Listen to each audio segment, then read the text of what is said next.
Hello guys, welcome to my channel AK's fight for your fantasy. ఈరోజు మనం fundamental duties గురించి తెలుసుకుందాం. In which constitutional amendment act fundamental duties were added? So the answer is 42nd constitutional amendment act 1976. So ఇక్కడ ఏంటి అంటే 42nd constitutional amendment act 1976లో first యాక్చువల్గా 8 fundamental duties అనేవి తీసుకొచ్చారు. దాని తర్వాత సిటిజన్స్ మోర్ కాన్షియస్గా ఉండాలి అని ఇంకొక 2 యాడ్ చేసి టోటల్ 10 ఫండమెంటల్ డ్యూటీస్ని ఆ టైంలో యాడ్ చేయడం జరిగింది. సో అదే 2002 వరకు కూడా మనకి 10 ఫండమెంటల్ డ్యూటీస్ మాత్రమే ఉండేవి.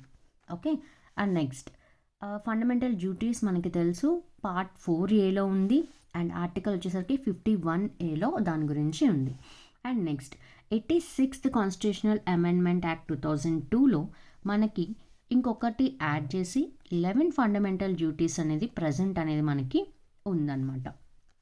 ఈ ఫండమెంటల్ డ్యూటీస్ని స్వరాన్ సింగ్ కమిటీ వాళ్ళు కాంగ్రెస్ పార్టీ నుంచి మనకి రికమెండ్ చేయడం జరిగింది. అండ్ నెక్స్ట్ దీన్ని మనం ఎక్కడి నుంచి తీసుకొచ్చామండి? రష్యన్ దగ్గర నుంచి ఈ ఫండమెంటల్ డ్యూటీస్ని మనం తీసుకున్నాము.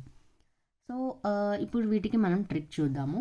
42nd constitutional amendment act 1976 options ఇచ్చినప్పుడు ఇది చాలా బాగా యూజ్ అవుతుంది అనుకుంటున్నాను. ఈ ట్రిక్ నాకైతే యూజ్ అయింది, మీకు యూజ్ అవుతుందని నేను అనుకుంటున్నాను.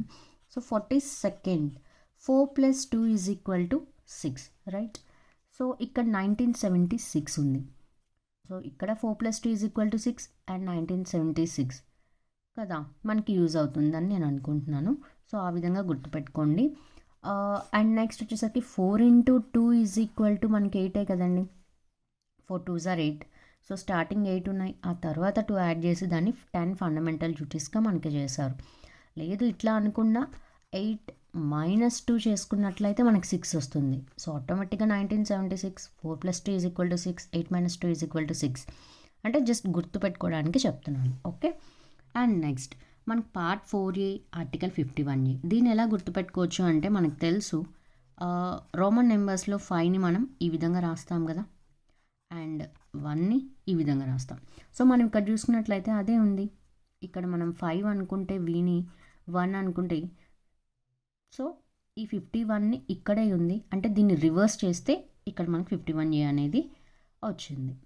ఓకేనా? సో ఆ విధంగా కూడా మీరు గుర్తుపెట్టుకోవచ్చు. And next 86th constitutional amendment act 2002. దీన్ని 10 + 1 = 11 అంటే మనకి 1 యాడ్ చేశారు కదా, దాని ద్వారా 11 ఫండమెంటల్ డ్యూటీస్ ఉన్నాయి. సో ఈ 11 ఫండమెంటల్ డ్యూటీస్ 1 + 1 = 2. అదే 2 అనేది ఇక్కడ 2002 దగ్గర మనం చూస్తున్నాం, రైట్? 2002 ఇయర్లో ఎండ్లో 2 వచ్చింది కదా. So 11th fundamental duty. So 1 + 1 = 2 and 2. Okay, ఒకవేళ ఇది మర్చిపోయినా కూడా మనం ఈ విధంగా గుర్తుపెట్టుకోవచ్చు. ఎలా అంటే 86th కాన్స్టిట్యూషనల్ అమెండ్మెంట్ యాక్ట్లో ఏం యాడ్ చేశారు ఆ 11th డ్యూటీ అంటే 6 to 14 years ఏజ్ ఉన్న చిల్డ్రన్ ఎవరైతే ఉంటారో వాళ్ళకి ఎడ్యుకేషన్ అనేది ఇంపార్టెంట్ ఇవ్వాలి అని, అది మన డ్యూటీ అని చెప్పేసి మనకి ఫండమెంటల్ డ్యూటీలో యాడ్ చేయడం జరిగింది. సో ఇక్కడ మనం చూసుకున్నట్లయితే 8 + 6 = 14 కదండి. 6 to 14 years ఏజ్ వాళ్ళనే కదండి మనం ఇక్కడ చెప్పింది, రైట్? సో 86 6 వచ్చింది, 8 + 6 చేస్తే 14 వచ్చింది. సో 6 to 14 years ఏజ్ చిల్డ్రన్కి ఎడ్యుకేషన్ ఇంపార్టెంట్ అనేది కూడా మనం ఇక్కడ చెప్పొచ్చు. ఓకే, సో ఇదండి ఈరోజు ఫండమెంటల్ డ్యూటీస్ గురించి నేను తీసుకున్న ఇన్ఫర్మేషన్. ఇంకేమైనా ఇన్ఫర్మేషన్ మర్చిపోతే ఇంకొకసారి మళ్ళీ ఇంకొక వీడియో ఏదైనా చేసినప్పుడు నేను దాన్ని మిస్ కాకుండా యాడ్ చేస్తాను. సో ఐ హోప్ మీకు ఈ ట్రిక్ నచ్చింది అనుకుంటున్నాను. ఒక 2-3 times మీరు చదివినట్లయితే మనకు ఆప్షన్స్లో ఇది చాలా యూజ్ అవుతూ ఉంటుంది. ఒకసారి బ్రీఫ్గా చూడండి. Okay then, thank you. Bye-bye. Thanks for watching. If you like the video, please like, share and subscribe. Thank you. Bye-bye.